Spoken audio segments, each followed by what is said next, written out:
The partnership between directors Michael Powell and Emeric Pressburger gave rise to some of the UK's most iconic films, influencing pop culture with their distinctive vision, blending stiff upper lip, jovial dry humour, and occasional fantastical elements. Despite their heritage cinema association, Powell and Pressburger's films often display a deep vein of melancholy, and perhaps more surprisingly, frequent uncanny or even disturbing images. This penchant for bizarre visuals was essential in marking them out in a wave of wartime British filmmakers backed by propaganda funding and quota quickies, undercutting prim and proper appearances, subverting expectations, and establishing a dreamlike tone unique to their work. Perhaps the most well-known example of Powell and Pressburger's weirdness, and certainly the image that seeped into popular consciousness the most, is the Stairway to Heaven featured in A Matter of Life and Death.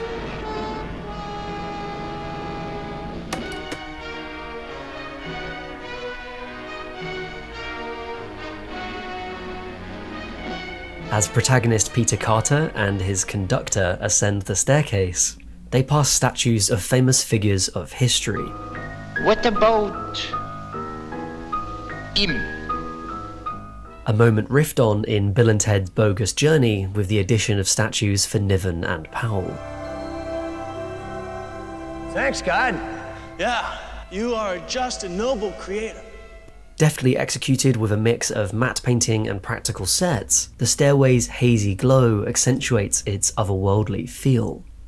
Less obvious, but perhaps more thematically interesting, is Dr. Reeves' camera obscura.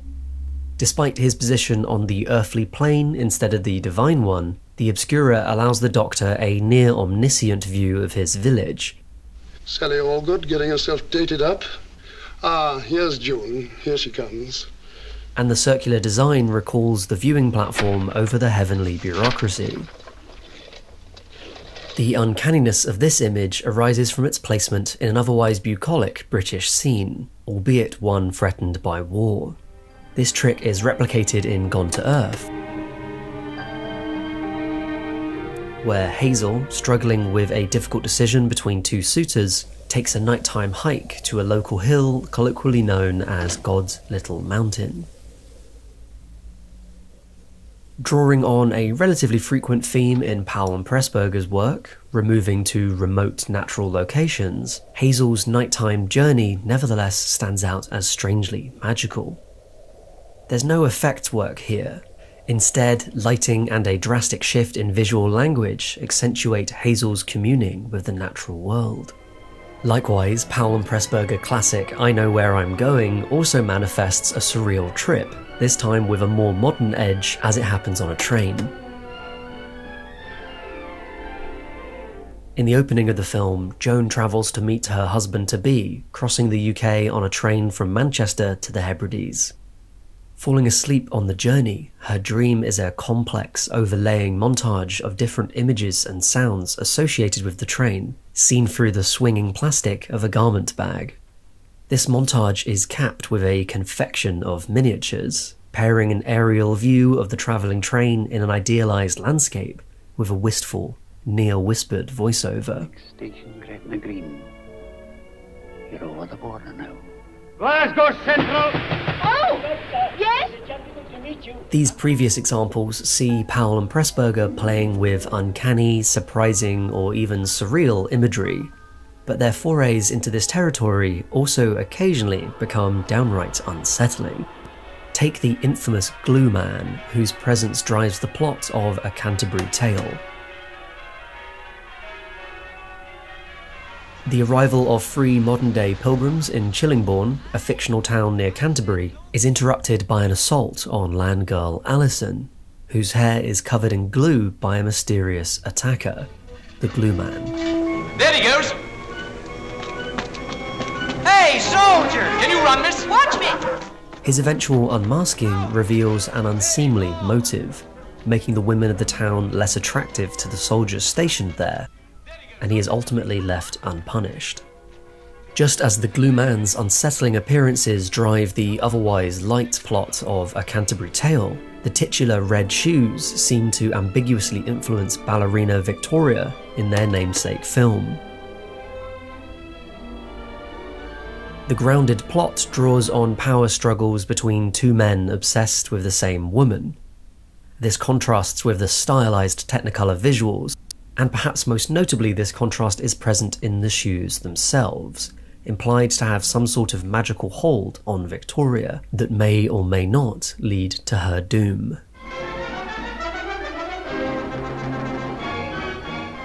Again employing clever visual tricks, Powell and Pressburger also use an uncanny image to portray a woman quite literally on the edge in Black Narcissus. Isolated in a mountain convent, Sister Clodagh questions her sexuality and calling while attending to the rituals of the abbey, particularly ringing the bell for prayers. Seen from extreme high or low angles, the beautiful sweep of the valley below is ever present, but eventually comes to represent the nun's isolation just as much as it does the beauty of the natural world. The effects work seen here seems deliberately painterly, giving an impressionistic feel to these moments that presents an inherently theatrical mix of realistic live action and effects elements. Deborah Kerr, a frequent Powell and Pressburger collaborator, also features in a striking multi-role in The Life and Death of Colonel Blimp.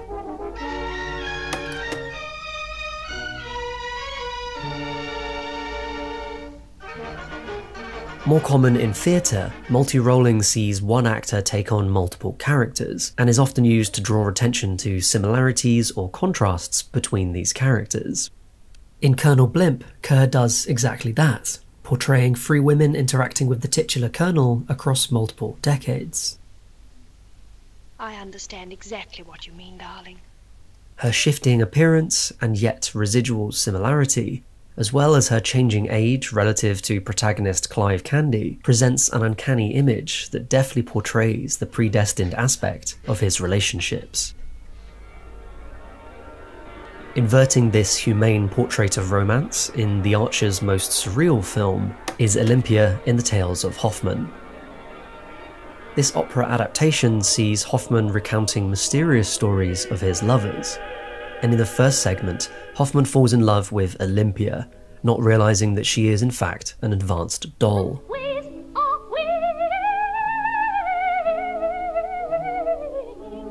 Portrayed by Moira Shearer, an accomplished dancer, Olympia moves in a robotic way with a fixed expression. As she and Hoffmann waltz, they are surrounded by cruder dolls.